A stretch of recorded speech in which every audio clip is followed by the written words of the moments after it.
Michelson interferometer की help से हम किसी मोनोक्रोमेटिक लाइट की वेवलेंथ भी निकाल सकते हैं। इसके लिए हमें क्या करना है, सबसे पहले इस मिरर M1 को M2 के परपेंडिकुलर करना है। M1 और M2 दोनों परपेंडिकुलर होने चाहिए।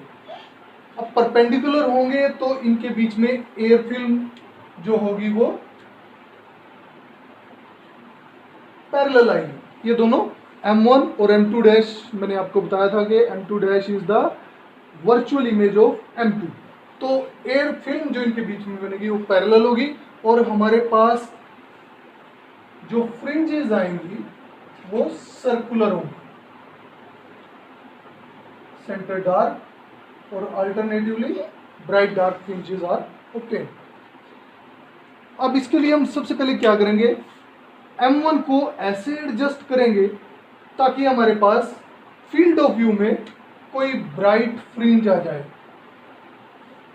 फील्ड ऑफ व्यू में जो हमारा टेलीस्कोप का फील्ड ऑफ व्यू है उसमें ब्राइट फ्रिंज आ जाए। अब सपोज हम मिरर M1 को d डिस्टेंस से डिस्प्लेस कर रहे हैं। जब हमने इसको d डिस्टेंस से डिस्प्लेस किया तो एक्स्ट्रा पाथ कितना आएगा हमारे पास, दैट विल बी 2d।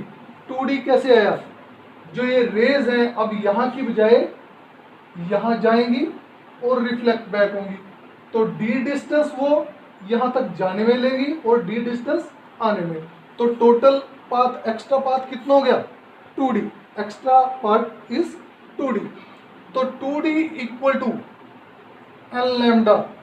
हमारी सेंटर में ब्राइट थी, अब फील्ड ऑफ व्यू में दोबारा से हम कह रहे हैं कि ब्राइट फ्रिंज आ रही है, तो कितने के लिए आ रहे, कितना पार्ट चेंज किया हमने 2d। 2d equal to n lambda. N क्या था हमारा, नंबर ऑफ फ्रिंज शिफ्ट,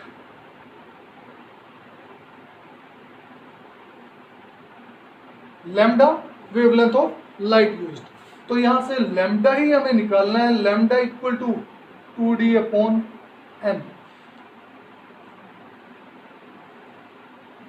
तो यहां से हम देख सकते हैं कि अगर आपको d पता है, d कितना डिस्टेंस मूव किया है मिरर ने, उसके लिए कितनी नंबर ऑफ फ्रिंज शिफ्ट हुई हमारे फील्ड ऑफ व्यू में, तो हम लैम्डा निकाल सकते हैं। Thank you.